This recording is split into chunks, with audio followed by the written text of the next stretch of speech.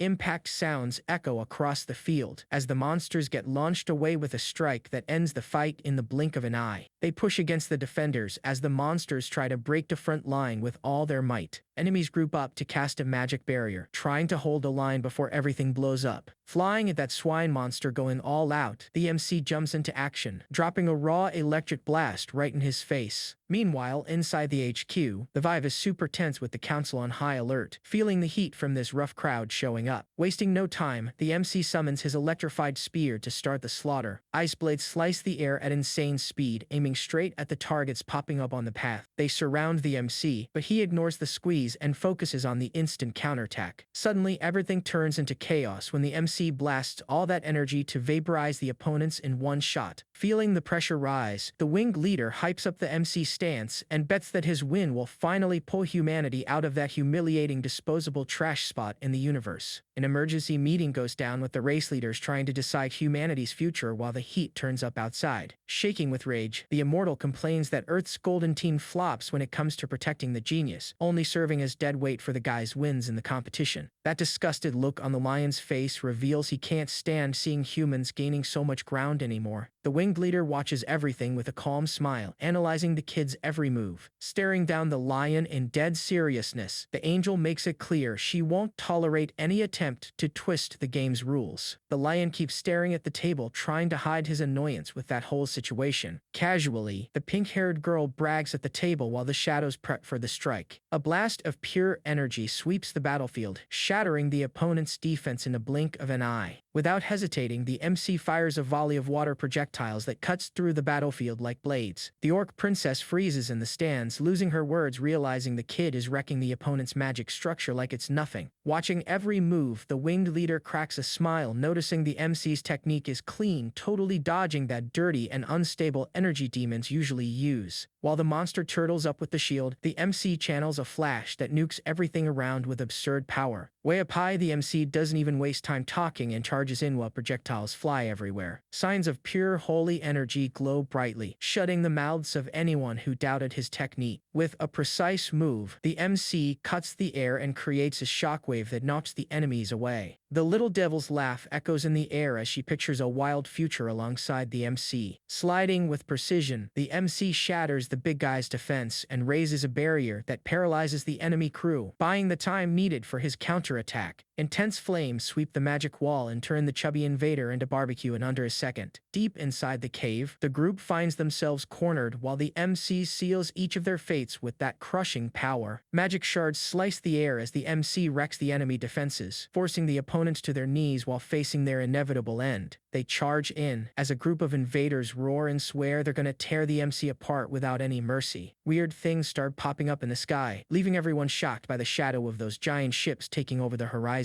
Looking threatening, the creatures take over the deck, with eyes hungry for destruction. Up above, the crowd loses it seeing that bizarre structure glowing in the middle of the city. From out of nowhere, the imposing structure gets invaded by a chaotic energy, while the master steps into the scene staring at the place with a tension that makes the mood heavy. 3,100 points drop into the MC's account, making his rank skyrocket straight to the coveted top 800. Those creatures didn't even tickle for the level of bet the master was demanding. With the teleport closing, the crew drops exhausted right there, already far away from all that mess. Absolutely shocked. The look on the master's face is priceless. While he processes the total humiliation handed out by the guy, the master screams his lungs out, making it clear he won't accept that absurd failure no matter what. Sensing the setup, the master stands up from the table to warn that this scum is nothing but a bunch of rioters playing dirty against the planet. The winged leader even tries to step in asking for backup for the kid, but the master cuts it off instantly, pointing out the boy hasn't even broken a sweat because he's so focused on the massacre. In that heated debate, the master reinforces that any legend has to go through hell to grow, asking them to stop spoiling the kid. The angel stares down the people at the table while demanding, with zero patience, that they take some action soon. Super hyped, the cat girl points at the sky, warning that the MC is about to pull a fast one on everyone and climb the ranks. The pink-haired girl interrupts the chat, pointing at the big screen, showing the guy is just watching it all with that look of someone who couldn't care less about anyone. It gets heavy in the room when the MC stares down the lion and his allies, dropping a mock that makes everyone's blood boil. With a cynical smile, the cat girl ignores the imminent danger and celebrates the MC's audacity in turning the tables on those guys. Right then, tension takes over the crowd watching the pick for the next round. The semifinals are about to kick off, and the system just picked the MC as the one to choose who's taking on the first round. All the cat girl's arrogance vanishes in a flash, cause he keeps it real saying that, if she's picked, he won't even need to try to win. The cat girl charges in for a quick strike, but the MC doesn't even budge. 3 of the opponents freeze on the spot, feeling the MC's pressure as the system clears the match to start. With a simple hand gesture, the MC summons dozens of beasts to shred the opponents in a flash and end this fight quickly. Up in the stands, the crowd freaks out, not believing the kid is gonna solo the whole army, while one of the team guys wonders why he didn't leave some glory for the rest. That heavy aura locks down the entire arena while the system sets the fight rules, leaving everyone speechless. Shocked screams echo everywhere as the competitors in the stands realize the MC is about to obliterate anyone who gets in his way. A legendary weapon spawns in the MC's hand, with the system confirming it can shapeshift whenever he wants. The whole crowd freaks out, calling the MC crazy, wondering if he thinks he has god blood to tank this many people. Charging with everything, the monster horde laughs, thinking they already have the MC in the palm of their hands. Monsters charge like starving beasts, but the MC doesn't even blink before showing that their nightmare is just getting started. Firing off the link technique with an absurd kick, the MC shoots the water beams up in a ruthless bombardment. Even under pressure, the MC doesn't even flinch, seeing the needles shred the enemy defense like butter. With the tension peaking, the leader orders the crew to hold the line while the MC preps to turn the tables in a single move. Drawing the new spear he bought, the MC turns the weapon into an energy blur ready to wreak havoc and charge at the crowd. Through the fire rain chaos, the MC spins and throws up his magic defense to block the attack while charging full throttle at the enemy wall. The pressure spikes as the enemies get swept by the magic blast, vanishing into the debris flying on the live stream. Rocking a cheeky smile, the redhead claps her hands in thanks, leaving the master completely awkward behind her. Everything stops right there, with the tower crew paralyzed trying to process how the kid managed to wipe the whole arena in a flash. Massive ships pierce the clouds way up high, stopping the breath of everyone looking at the sky, terrified of the invasion. Inside that glowing dome, the MC walks chill while the cat girl runs beside him carrying the sack of loot. Civilians shake, staring at those non-human creatures, clueless about why so much monstrosity is hovering over their homes and begging for help in pure panic. Looking at the scenery, the MC lets out a smirk, facing the danger like it's just child's play. With the cat girl already giving in to her nerves, the commander even tries to throw a fit, but gets held back so he doesn't give the game away instantly. Isolated cages keep the lion and other targets locked in the arena, forcing everyone to face the humiliation of captivity up close. Looking dead serious, the MC takes his stance facing the challenge, ready to show that the sacrifice for humanity right there is the real deal. In the Elite Guild audience, the crowd watches jaw-dropped as the orc tribes resort to dirty hits, sparking massive outrage over the lack of honor in the tournament. A shark gesture is all it takes for the MC to channel the power and fire the magic projectiles straight at the target. That rain of projectiles shoots out in the blink of an eye, while the MC keeps his aim locked on sweeping anyone who dares to cross his path. Wind blades cut through the battlefield, slicing the enemies who don't even notice where the hit came from. Moving with impressive speed, the catgirl throws herself at the MC to try and catch him off guard. The MC blocks the catgirl's rush with surgical precision, stopping her strike right on his blade. A mocking look takes over the catgirl's face, while she stares at the MC with that sadistic smile of someone who can't even believe what she's seeing. 133 enemies pop up on the big screen, leaving the Colosseum's vibe packed with tension for the MC. The catgirl launches her attack with full force, spinning in the air to try and hit the MC with a quick claw swipe. Wasting no time, the MC raises his sword hilt to block that heavy mid-air kick from the catgirl. The winged leader asks the crowd if they're just gonna sit and watch, while the old wolf grumbles that the MC's spotlight in the tournament only brings trouble for the earthlings. All that pressure doesn't even faze the guy who smiles while blocking the catgirl's attack with absurd ease. While the crowd boos the opponent's cheating, the catgirl keeps her smug smile, acting like she's already got the win in the bag. With an ice-cold look, the MC keeps it real that the world is no joke and, in the law of the jungle, the strong crush the weak with zero mercy for these soft guys. Not hesitating for a second, the MC warns the catgirl he's gonna sweep that trash out of there, swearing to crush the opponent right after. A fierce strike comes from above, aiming at the top of the catgirl's head, catching the fighter completely off guard. Energy blasts cross the field, forcing the catgirl to face the overwhelming power she can barely keep up with. Mocking the situation, the lion lets out that scummy laugh, saying the kid is shaking in his boots and treating the fight like a free win. Super focused, the catgirl fires a visceral attack straight at the MC's eyes, trying to end the match right there. Not missing a beat, the catgirl leaps into the air loaded with energy, ready to drop the hammer on the MC. With a clean strike, the MC counters the catgirl's charge in a dead-on move that sends the girl flying away. A chaotic energy explodes in the air, covering the whole battlefield while the mages panic trying to raise protection barriers. Right then, the MC gets blasted into the rubble, feeling the raw impact of a charge he didn't even see coming. Without hesitating, the MC summons an insane freezing power that overloads the big shot's dome and drops a rain of ice blades on everyone panicking in there. The catgirl charges in for an aggressive attack, trying to slaughter the MC with all the fury she's got in her chest. Blocking the hits with his own blade, the big brute yells desperately for the rest of the group to hold the line and call for urgent backup to the front. At the banquet table, the tension is heavy between the angel, the master, and the rest of the gathered elite. Lots of eyes judge the scene, staring at the MC while he draws his blade and channels energy to unleash a devastating strike that sweeps the crowd mid-tournament. Looking at the green mage over there, the MC shows he didn't come to play and blasts the damage in his face in a flash. Instantly, the MC holds firm against the catgirl's impact, feeling firsthand that the fight just got serious. The catgirl leaps at the MC, who already preps that flaming punch to drop the opponent to the ground. Pure tension takes over the duel as the MC deflects the catgirl's attack with surgical precision. A few quick moves cut the air, while the Time Walker vanishes, leaving only the trail of his phantom strike behind. Without thinking twice, the MC counters with a clean punch, forcing the catgirl to back off while he tries to keep his tough guy pose in front of everyone. The catgirl goes for all or nothing, grinding her teeth while trying to sink her claws into the air. Growling with fury, the lion bares his fangs ready to unload all his hate, but doesn't realize he just fell for the MC's trap. With a cynical smile, the catgirl ignores the danger and goes all out, determined to show she's not there to play around. Quickly, the lion goes flying like a ragdoll while the MC stacks up power to finish the job. An intense glow cuts through the scene, leaving the lion cornered while the MC keeps the pressure on the defensive barrier. At that negotiation table, the master gives the speaker a harsh look while tension takes over the room. That icy expression on the wing leader's face says it all as she watches the MC pulverize the wall with a brutal lightning bolt. Desperate screams slip from the cat girl as she gets launched away by the MC's brute force. With impressive agility, the cat girl pushes the attack, but the MC doesn't even blink as she flies at him ready to land a fatal blow. The cat girl can barely process the counterattack while the Time Walker pops out of the shadows launching sharp blades at the MC. Even feeling the hit, the cat girl raises her hand full of hate, unable to accept that the MC's power is greater than hers. Everything shakes from the impact as the MC walks through the dust, unleashing a sharp energy blast that brings the whole field down. Desperate, the cat girl tries to catch the brutal charge barehanded while cursing the MC's brute force. Without stepping back a single inch, the MC fires a devastating blast and tells the cat girl to stop trying to defend herself. While the cat girl stares at the ground with her pride in shreds, despair takes over every expression on her face. Tears roll down the cat girl's face as she raises her hands in a pathetic plea for mercy to survive. Right in the middle of the broadcast, the narrator smiles seeing the cat girl is pureblood and pushes the limit to the crowd's delight. That winged leader doesn't even care about the crying and cuts the chat, leaving everyone in that stadium totally clueless about what's going on. Fasts echo through the stadium as the cat girl fantasizes about the insane idea of having draconic offspring with the MC. Everyone in the crowd goes wild at the news, celebrating like the victory had already been secured. Checking the updates on their personal screens, many in the crowd cheer and gesture wildly. Euphoria takes over the crowd while the pink-haired girl and the other allies celebrate their guaranteed entry to the next level. Deafening screams echo through the halls with the big brutes promising crazy bonuses for anyone betting on their win. With the MC locking in first place on the podium, the master lets out a mocking laugh while watching the opponents swallow hard at the total humiliation. Intense flashes take over the view while the MC and the cat girl hold those spheres of pure energy in their hands. A pure energy vibrates in the MC's hands while the fairy blocks access to the special prize and warns that only the grand winner gets the loot. That winged leader cracks a cynical smile, promising an ancient curse as a prize to give an extra boost to the clash. The winged leader shows up in the central courtyard, accompanied by the lion, who carries the cat girl in his arms while the MC watches the whole scene closely. Many there freeze instantly seeing that tense conversation unfold in the center of the arena. Never losing his cool, the MC drops a comment about snagging something valuable in the competition, leaving everyone's jaw dropped at his luck. The MC gets paralyzed by the cat girl's sudden approach, who decided to sniff his scent right there. Flat out refusing any talk of splitting the profit, the cat girl doesn't even think twice before dipping out, claiming she doesn't have the guts to get into a mess that big. Legendary prize notifications start popping on the screen, confirming the supreme set and the final weapon that complete the MC's perfect combo. Satisfied smiles take over the winged leader's face as she watches the result of that risky bet. With the red crystal in hand, the MC demands the elf blacksmith to forge the perfect staff and guarantees the payment is sorted thanks to his partner's flawless performance in the combat arenas.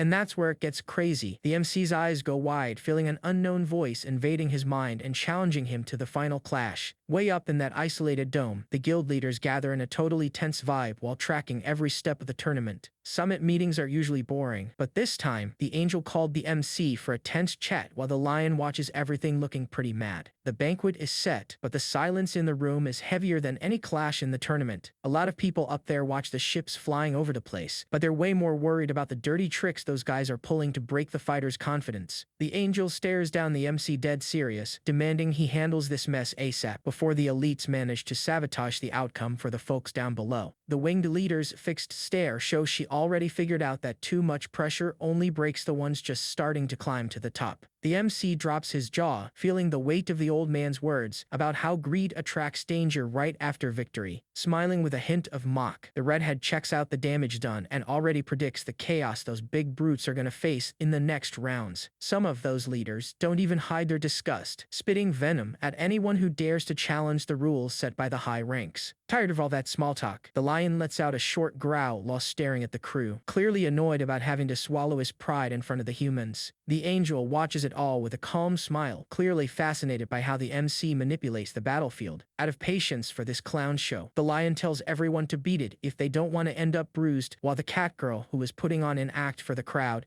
ends up swallowing her tears under the raw pressure. While the MC keeps his serious posture, the winged leader uses the chat to drop that analytical look, clearly trying to figure out what the kid's next move is gonna be. Flashing that mystery smile, the angel points up, making it clear to the MC that her bet on his future is just getting started. In all that tension, the MC unleashes a wind blast so heavy it makes the opponent freeze on the spot. The winged leader watches the MC's every move as he gets up from the table, showing he's not interested in playing around at all. A few looks cross the table, focused on the moment the MC kills the meeting's chill vibe and puts everyone on high alert. While the cat girl backs off in shock after the hit, she curses the MC for wrecking her defenses and swears revenge, but swallows hard, getting launched into the air by the counterattack. With a face full of rage, the lion glares at the veteran, while the clash's tension hits the limit between those two. The master lets out a mocking laugh, seeing everyone's shock after the beatdown the MC handed to the queen's protege. That relic floats right to the MC, while the winged leader watches every detail of the scene with a satisfied smile on her face. Afternoon coffee flows freely in a tense meeting while the MC checks out the documents for the crew at the table. The pink-haired girl stares at the stairs with butterflies in her stomach, knowing the MC isn't going to go easy on anyone around there. The MC keeps that confident look while the pink-haired girl tries to process what he just dropped. Treasures pack the room while the MC and the pink-haired girl stop to admire the result of all that fortune. With her hands up in a surrender gesture, the pink-haired girl looks completely speechless at the chill way the MC handles that whole situation. Notifications keep popping non-stop on the screen while the pink-haired girl tries to digest the massive amount of rare items that just spawned in their account. Notifications blow up on the MC's interface as he pulls out an insane streak of perfect tier gear. Laughing out loud, the redhead joins the joke and starts imagining what their bloodline's future would look like with all this power. Spinning that red crystal in his hand, the guy asks the girl to take the piece to the blacksmith to forge the highest tier staff possible, making it clear the bill is on him as a reward for her effort in the tournament's insane fights. Right then, a screeching alert cuts the silence and the MC freezes, hearing a sinister voice echo right in his head, calling him out for combat. Guskidon, the Dark Lord, shows up out of nowhere to drop an intimidating invite on the MC. An insane tension takes over the MC as he stares into the void with that look of someone who just saw his own end. That monumental tower starts growing in a bizarre way every time the MC pulls a new planet into the battlefield. The imposing figure shows up on the throne, dropping that cold look while asking, full of mock, if the MC is enjoying the view from there. The Dark Lord flexes his threatening presence, asking if the kid actually gets how massive the trouble he stirred up is. Never losing his cool, the MC lets out a chuckle and bluntly says he has no clue what his deal is, asking if they bumped into each other before. The Dark Lord tells the guy to chill, saying he won't dirty his hands with this hero nonsense. Suspicions hit the MC hard, quickly wondering if there's a traitor leaking who he really is, but he'd rather keep it real since the secret's already out. Honestly, the MC drops the word that he's busy and tells the Dark Lord to stop rushing things, but the beast lets out a dry cough and keeps it real. They're key pieces. The tower needs to keep the show running right now. That was nothing but small talk, but the MC quickly realizes he needs to keep this Dark Lord in check. Figuring out that it's all just an illusion and not the monster's real body, the MC flashes that wicked smile, already plotting how he's going to take advantage of this situation. Crazy offers drop on the table, with the Dark Lord swearing he'll double the reward just so the MC seals the deal ASAP. Tripling the bet was the Dark Lord's final play, trying to force the MC to take the deal with no questions asked. A notification pops in the air, updating the goals for the MC with insane rewards for collecting evil spirits. Falling into the void, the kid lets out a yell while the light swallows everything around. Waking up with a jump, the MC sits on the bed gasping for air. Holding his head to ease the migraine, the MC complains about the lack of manners from whoever brought him and swears to charge triple on the next trip. The mercenary walks into the room without knocking, saying she took care of him after that blackout, and asks if the kid wants to eat something. 2 months of heavy training fly by, with the crew sweating their guts out non-stop in the base's courtyard. The system finally unlocks the starter zones and the crowd piles up at the counter, eager to secure their entry pass. In front of the colossal gate, the Swordmaster leads the group and pushes forward on pure brutality to break through the 10th floor. The MC shatters the 100th floor record with a hit so brutal it leaves everyone's jaw on the floor. High-tier meetings go down behind the scenes where the military elite plots the new patrol routes to make sure no civilian gets left behind in the danger zone. During the meeting, the Horned Warrior thanks the MC's negotiation to speed up the crew's entry, but the Immortal kills the vibe, asking if he thinks the game is already won, reminding them that entire races got wiped off the map because of bosses at this level. With a serious look, the Immortal makes it clear the Alliance only only spilled the beans because of the weight the kid's name holds in the halls of power. Two lions are right there on the beach sand having a tense chat about this rule of not fighting freely, insisting the right move would be wiping everyone out and clearing the map for good. At that moment, the lion points his finger at the MC and asks if that kid is really the target they need to eliminate. Mockingly, the elf drops a harsh comment calling the MC level 2 wheat trash, but the lion feels his aura and decides to use him as a punching bag to warm up for combat. Looking at the crowd grouped up in the corner, the guy smiles, feeling that's the perfect chance to test his new powers with a straight-up beatdown. The system drops a global alert about the Time Walker's arrival and fully exposes the kill ranking for anyone who wants to join the brawl. Analyzing the beast level, the MC flashes a cynical smile, feeling like luck is totally playing in his favor today. The elf blacksmith stares at the tense scene, noticing the weaker adventurers are bailing so they don't get swept by the pressure closing in. Growling with rage, the lion steps to the MC and demands he gives thanks for the beatdown he's gonna take before things get really ugly. Standing right in front of the ocean, the MC decides it's time to stop playing around and unleashes full power with no holding back. With his staff raised high, the MC summons the power and fires a flaming blast that tears the sky with devastating energy. The lion lets out a yell calling the kid suicidal, while his masked partner goes into a panic screaming the guy is crazy and wants to die early. While the lion yells trying to intimidate the guy, the MC just drops a side smile welcoming the visit with a chill vibe that leaves the elf right behind, completely impressed with how the beef is unfolding. 10 scenes play out as the gray brute draws his sword, swearing the MC is gonna pay a heavy price for having the guts to face the crew. A rain of magic arrows sweeps the field and the big guy lets out a yell while tanking the heavy punishment. Mocking the squad, the MC lets out a chuckle and warns that the crew right there is just some extra profit, before getting ready to face the real boss of the moment. Amphibious monsters pop out of the water with their mouths wide open, ready to turn the coast into a real feast. Raising his staff, the MC fires a holy light beam that cuts the air like a blade against the danger. The explosion incinerates the monsters on the spot, making the smoke rise while the blast clears the whole path in the blink of an eye. Firing continuous blasts to his shield, the MC lets out a sigh, wishing his weapon was a revolver to make the job easier. A lot of these guys go into total panic, seeing the ground turn into a swamp full of roots trapping their feet, while the green mage loses his mind over the attack's speed, casting another spell at them. The guy laughs and says he's serving up a side dish, while the enemies scream his name, full of hate for his audacity. Weapon in hand, the guy drops a complaint, finding it super boring to stay planted in the same spot. Opening up the wall with that magic circle, the MC summons a heavy rock rain that drops right on the guys' heads. With an agile jump from the top of the wall, the MC throws himself right into the middle of the clash. Flaming signs spread across the sky while the MC raises his staff, summoning a chaotic storm over the battlefield. A sarcastic smile pops on the MC's face while he stares at the chaos, commenting to himself how the partner would love a barbecue and a cold drink to enjoy this destruction show from the front row. That kill list pops up floating in the air, showing the MC in the lead, but the kid complains he hasn't opened up an absurd gap against the other races yet. The lion lets out a yell, calling the guy trash and swearing they would have scored more points without his meddling, but his ally cuts him off, keeping it real that without the kid's chaos, they wouldn't have even started scoring. Sadistic, the lion promises to spare the kid's body just to end his existence the second he gets his hands on him. On the screen, a warning pops up that the first wave is done, and the second is about to start, with the MC absolutely dominating the top ranking while chilling on the sand. Checking the virtual panel, the MC frowns, thinking the point gap is way too small for his taste. From the top of the wall, the MC stares down the lion squad with a mock and keeps it real, calling that whole bunch of losers out for a fight. Foaming with hate, the lion almost charges in, but his sidekick holds him back and warns that it's pure bait to fall into a trap. With a scowl, the gray guy steps up, armed with a sword, yelling that the tap for that payback wasn't settled yet. Laughing at the situation, the kid keeps it real, saying he wasn't even looking for them and still mocks them, asking what this bunch thinks they can do against their grandpa. At that moment, the MC flashes a cynical smile while shaping a complex spell in the palm of his hand, ready to show the crew fell right into his trap like sitting ducks. Swinging the blade full force, the monster attacks, blinded by fury, trying to hit the MC dead on. The impact shatters the stone block, making the monster lose it and call the guy a coward who only knows how to run. Wasting no time, the MC channels massive energy in his hands, making it clear to the lion that it's the end of the line. A colossal energy silhouette spawns behind the MC, leaving the lion and his goons in absolute panic as they back away terrified. With a mocking smile, the MC warns that time is up and drops the energy hammer, crushing everything into the ground. ground. A brutal shockwave sweeps the battlefield, tossing the lion and his allies away like paper. Looking at the crater he opened in the sand, the MC lets out a mocking laugh, flexing the strength he stole from the Dark Lord, and warning that the vacuum slice combo will make this damage look like just the start. Fallen inside the hole, the enemy mumbles in shock, not believing the humiliating beatdown he just took. Without any hesitation, the MC steps on the fallen opponent and wipes the guy off the map once and for all. While the crew retreats terrified, the MC drops one last mock to see if they run even faster. Growling with hate, the lion backs off deep in the back, swearing the guy's arrogance is going to bring serious trouble to the rest of the squad. With his eyes locked on the ocean, the guy raises his staff, noticing he just wiped hundreds of heads in the blink of an eye. That bizarre creature spawns from the water with a bunch of magic seals circling its shell, and the kid already celebrates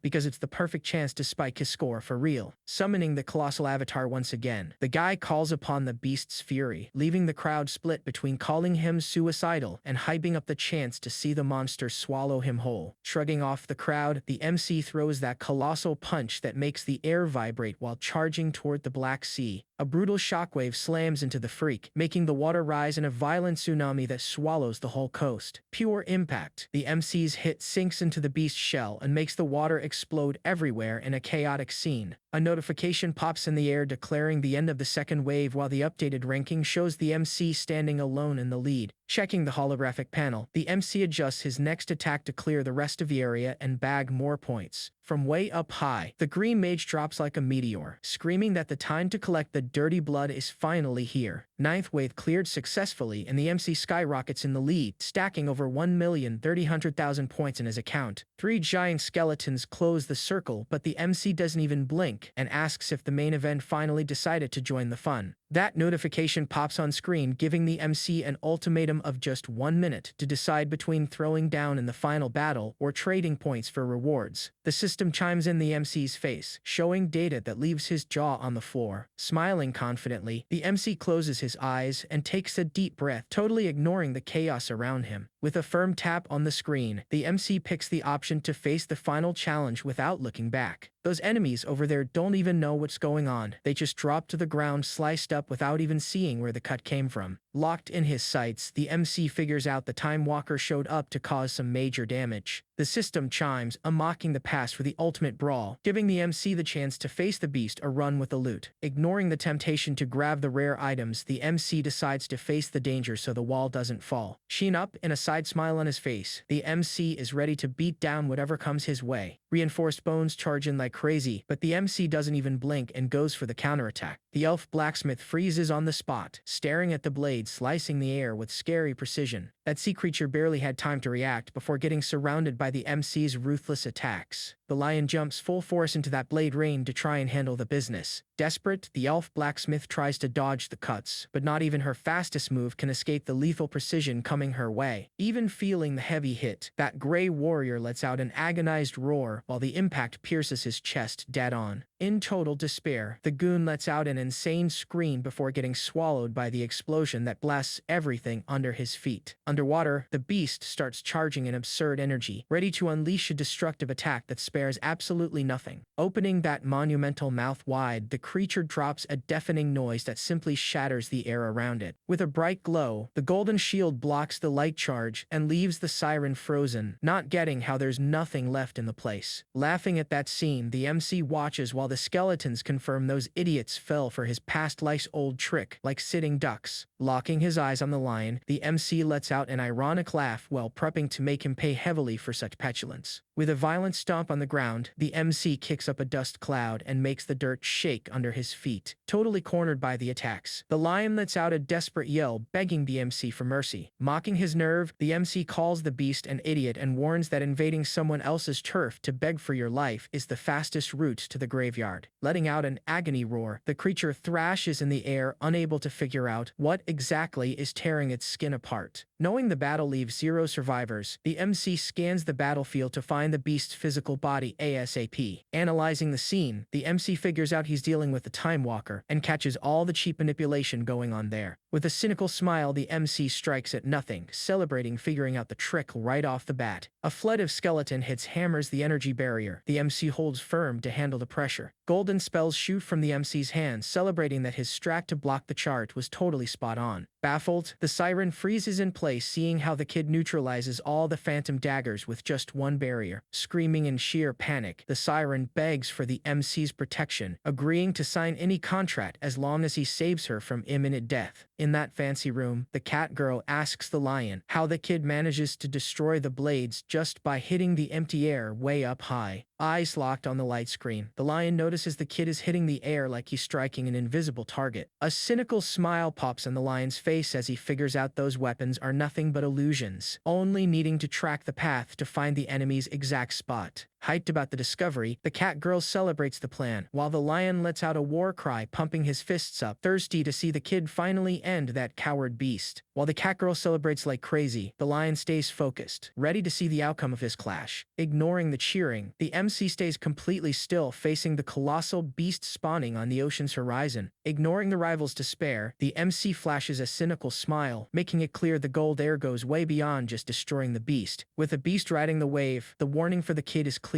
Either he moves now, or he's gonna get totally bodied in this game. A wave of destruction tears the air in a dark boom, throwing sharp shards everywhere upon impact. Mouth wide open to devour everything, the Time Walker feels the heavy hit and lets out a deafening scream of pure pain. An invisible blade moves in, cutting the air, forcing the elf to hold her breath tight as she realizes that hit can't be blocked. Despair takes over the scene as the two figures barely dodge the piercing needles cutting the water right on their tail. A solid impact on the sand reveals the MC is facing an invisible force, firing a clean hit that shatters everything around. Recognizing the threat right in front of him, the MC drops a side smile, confirming he finally found the Time Walker. Commanding his undead troops, the MC throws his warriors straight into that mess to face the invisible danger. A shocked look takes over the MC's face as he stares at the incoming danger. With the seal active, the MC notices some weird movement in the water and decides to break the trash's hiding spot by firing raw magic into the sea. With the area surrounded, the MC lets out a laugh of someone who already knew the hit was gonna land dead on the big monster. A rain of fire drops from the sky and hammers right into the tail of the freak trying to escape through the sea. Some violent impact hits the MC dead on, forcing the guy to spit dirt while realizing the danger is coming back even more insane. At the strike mark, the MC notices the invisible blades doubled their speed, making it nearly impossible to track that menace. Sweat drips down the MC's face as he decides to bait the beast right at him, using his own chest as a lure to finally hit that scumbag. With his staff ready, the MC focuses all his energy to fire an absurd magic flash straight into the water, grabbing the attention of everyone on the map. A brutal explosion shakes the coast, making the tide pull back with the deafening blast, while the intense glow swallows everything around. Numbers pop on the floating screen, confirming a critical hit of 3,000 points right on the beast, who didn't even have time to react. That dark shield faces the MC while slashing attacks sweep the defense at insane speed. Drinking a potion real quick, the MC locks his eyes on the ground, trying to figure out where the beast vanished to. With his visual field active, the MC spots the beast's trail and lands a clean hit that blows up in critical damage. Wide eyes show the MC's shock, seeing the intense flash swallowing the entire scene. Damage numbers keep rising non-stop while the MC raises his staff to finish the job. Staff raised high, the MC unleashes an absurd fire blast that sweeps everything in its path. A huge smile pops on the MC's face while he checks the items, celebrating the golden chance to master the rules of time. That intense light blasts right into the lion, sending the guy flying and dropping him to the bottom of the hole. Dropping like a sack of potatoes, the lion gets clowned while trying to run from the beatdown he took. Furious screams echo from the spiky big monster, flexing a volcano on his back and swearing that if it wasn't for the truce rule in the zone, he'd invade the kid's turf to wreck everything with his squad. At the cave entrance, the Horn crew yells, "They're gonna slice up the MC's clan the second the rule allows direct combat." A deafening explosion sends everything flying and turns the place into total chaos. Focusing on the settling dust, the MC notices the intense magic glow draining the energy of the dragon lying right there on the ground. All that energy flows straight into the MC's hand, creating an absurd sphere that leaves everyone there with their jaws dropped at his power. Euphoria screams echo everywhere while the crowd hypes the MC up like he's the ultimate savior. Back in the fancy room, the big bosses hype it up, slamming the table and laughing non-stop at the beautiful beatdown the MC handed back to the universe. The Time Walker goes down defeated, turning all that threat into a massive bonus for the entire system. With the system notifying the win, the MC commands respect from the crew and warns that the heavy training is just getting started for anyone who doesn't want to be left behind. Euphoric screams echo through the stadium, with the crowd celebrating the humiliation of the opponent who just got swallowed by the MC. Deep in the back, the horned guy lets out an insane yell, ready to wreck the lion and make him swallow every word. In this joke vibe, the MC stares at the crew while the veteran drops a low-key laugh, clearly finding it funny how things took an unexpected turn. Some guys there can't handle the pressure and start stepping to the group, threatening to use the elite troops to wreck the barrier by force. The whole enemy squad crosses their arms in the back, dropping mocking giggles and joking that even the cat girl wants to fight with zero prep. Two goons stomp their feet, telling the crowd to step down, apologize, and pay the fees to their crew without a peep. Right then, the mercenary shows up at the door, staring at the MC like she wants answers about what just went down. The guy chills in the comfort of his room, admiring the glow of that rare gem he just scored. With a precise move, the MC activates the relic and unleashes a flood of energy that distorts reality around him. Inside that whirlwind, the guy finds himself surrounded by multiple versions of himself, like he completely lost control of his own existence. An invisible force pulls the MC into the center of that weird dimension. Shattering the light source, the MC opens a dimensional tunnel that sucks everything into that temporal chaos. Drawing frantic paths across the scene, the MC seems to multiply in the air while the speed swallows the field of vision. With a steady hand, the MC tries to grab the void, dropping a curse because that slippery energy just won't stop escaping. Exhaustion hits the MC, who breathes out heavily, realizing the path is turning into an endless loop. In a flash of clarity, the MC gets real and figures out he's the actual shadow he was trying to hunt. That reveal hits like a punch to the gut, proving to the MC he was chasing his own trail this whole time. The ghosts turn their backs and drop down the drain in the blink of an eye, making the MC realize way too late what's going down there. Feeling the weight of exhaustion, the guy crashes on the bed and notices, with wide eyes, that the clock on the wall barely moved while down below the chaos lasted for hours. Wicked smiles pop on the MC's face, seeing the system screen confirm he finally unlocked a time-manipulating skill. Checking every detail on the screen, the guy can barely believe his luck, seeing he can slice up past shadows and transfer all that damage to the present. Laughing to himself while snapping his fingers, the MC realizes every dirty hit will land at max force and bypass any block. A sinister entrance swallows the scene, cracking against the golden shield while a thick cloud covers the whole area. In that cramped room, the immortal stares down the MC while the goons get ready to move without any warning. With his nerves on edge, the guide glares at the armored brute that pops up out of nowhere in the middle of the battlefield. Pointing his finger, the master goes off on the guy, trying to intimidate the group while the big brute just lurks right there. The Time Walker's blade cuts the air in a sharp move, forcing the opponent to face death head-on while trying to hold back the despair. It all boils down to a tense clash, with the MC keeping his cool while the folks around just watch the mess. Eyes locked on the enemies. The MC takes the lead as the tension spikes in the arena. Two guys looking pretty mad surround the MC, ready to stop anyone from passing through. A panicked look takes over the cat girl, totally shocked to see how the guy predicted every single detail of the trap. Two guards block the path, glaring at the MC like that bag of items right there on the ground was the last thing he'd ever see. A sadistic smile crosses the MC's face, making it clear he has zero intention of backing down. Coins glow on the ground while the sidekicks check the situation out with a disgust bordering on stupidity. Inside the forge, the elf blacksmith goes off on the MC, treating the guy like a total maniac for wanting to craft something there. In front of the shop, the MC stares at the imposing structure with a solid plan in mind. A shocked look takes over the elf blacksmith's face, seeing all that rare material, hinting the guy finally found the right spot to invest that fortune.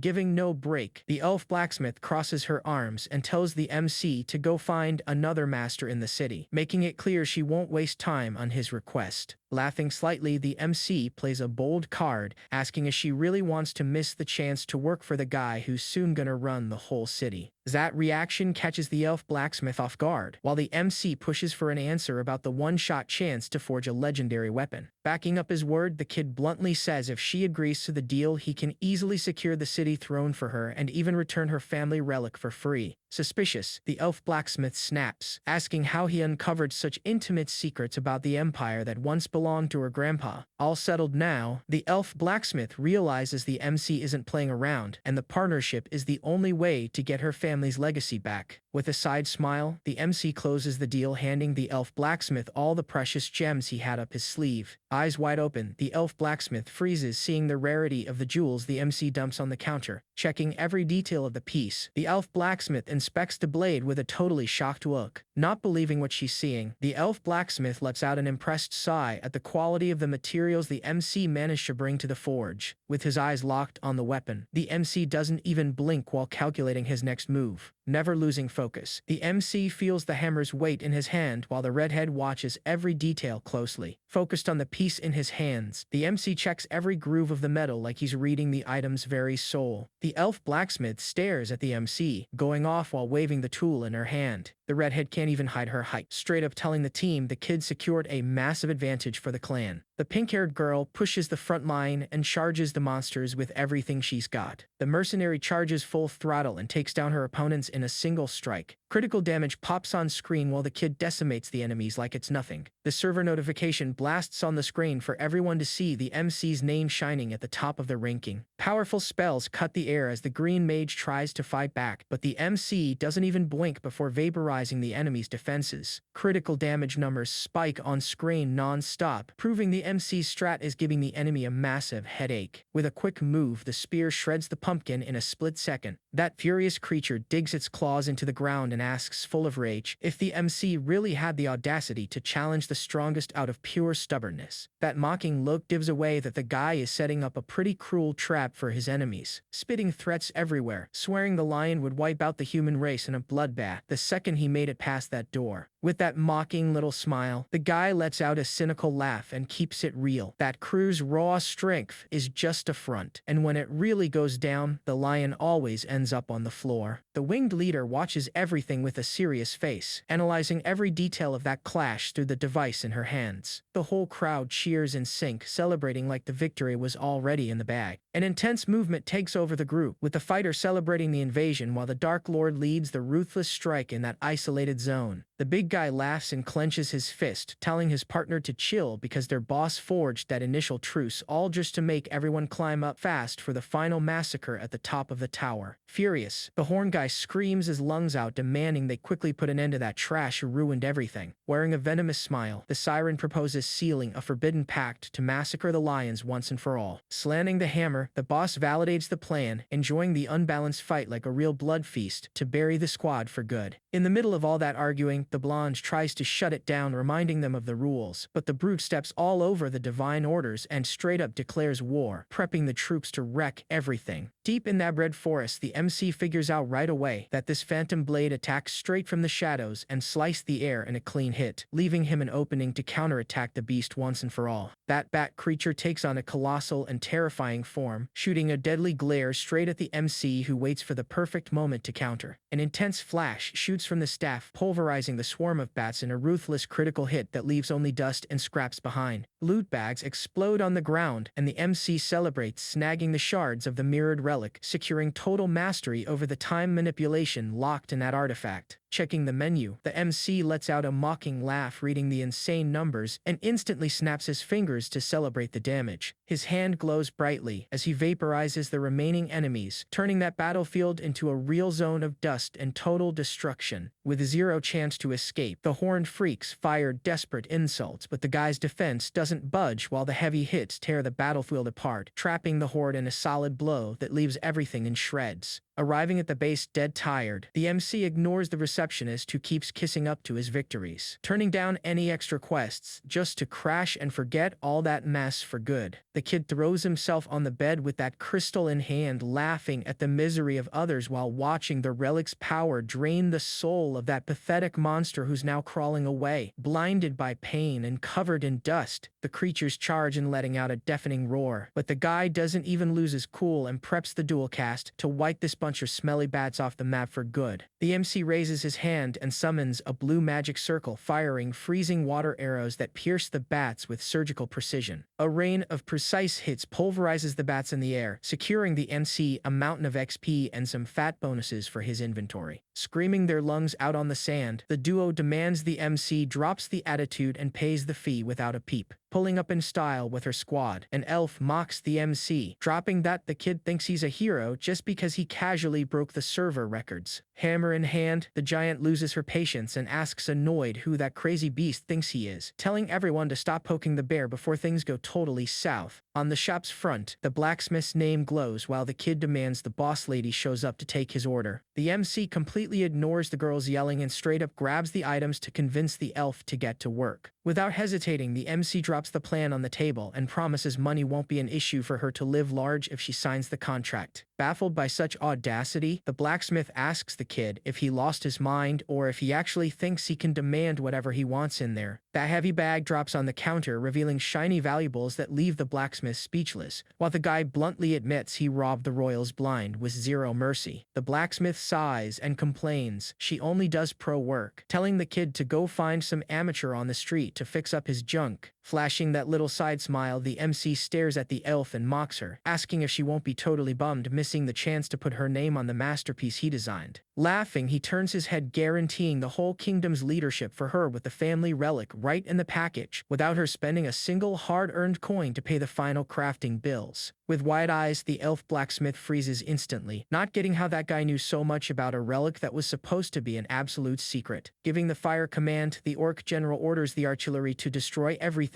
and the squad pulverizes the front line, showing zero mercy to the enemies. With a mocking smile, the MC slams his magic into the ground and shatters the enemy line while the monsters thrash around before turning to dust. With a ruthless hit, the monster crushes the rock with a massive club and wrecks the defensive setup while roaring like a maniac. In that scene, the orc lets out a roar packed with hate while glaring at the MC with bloodshot eyes. In the dark, the team parties, lifts the master up and sets a record, with no crazy fees. Hyped on adrenaline, the warrior thanks the fairy and already asked for more wins, laughing. From the floor council, the order drops, follow the kid's manual as the absolute rule to advance. At the table, the old warrior laughs and says the kid cleared the path and brought in profit with zero casualties. Standing up, the sword counselor claps and drops the message for the human race. It's time to celebrate. Down on the open floor, the crowd screams, calls the kid a legend, and celebrates the fees disappearing. Looking at the troops, the master mocks. It's too easy, so we better move up to the heavy gates. But the wise guy kills the vibe and reminds them, anyone who slips up becomes cannon fodder, even with a paved path. In the arena, a panting feline loses it and hits the rival leader with a horn strike. Hurt in his pride, the old man complains about the fees and the dirty play of those horn attacks. On the flip side, the swordsman lord leads the beast chant, wanting to end humanity in one strike. Mocking, the purple hood guy laughs and tells the feline to chill out. Not backing down, the kid fires back and tells the snake squad to show respect since the path is already clear. Seeing the mess, the blonde fairy yells, the truce bans coward attacks inside the base. Even so, the feline leader points and demands punishment right there, like the rule means absolutely nothing. With a cruel laugh, the swordmaster mocks, making it clear he wants a fight till the end. Meanwhile, out in the forest, the time rat flaps its wings and vanishes into the brush. Right after, a bat monster spits fire and spreads chaos on the field. In a quick response, wind magic crushes the bat and cuts his advantage short. From the loot, the kid grabs the drop, takes a deep breath, and shows his power is no joke. Reading the specs, he celebrates the horn strikes actually hold real value in his setup now. Sitting down, he watches the arena in silence like someone who already figured out the rhythm of the fight. Nearby, the old man gets up coughing dust, still trying to process what he just saw.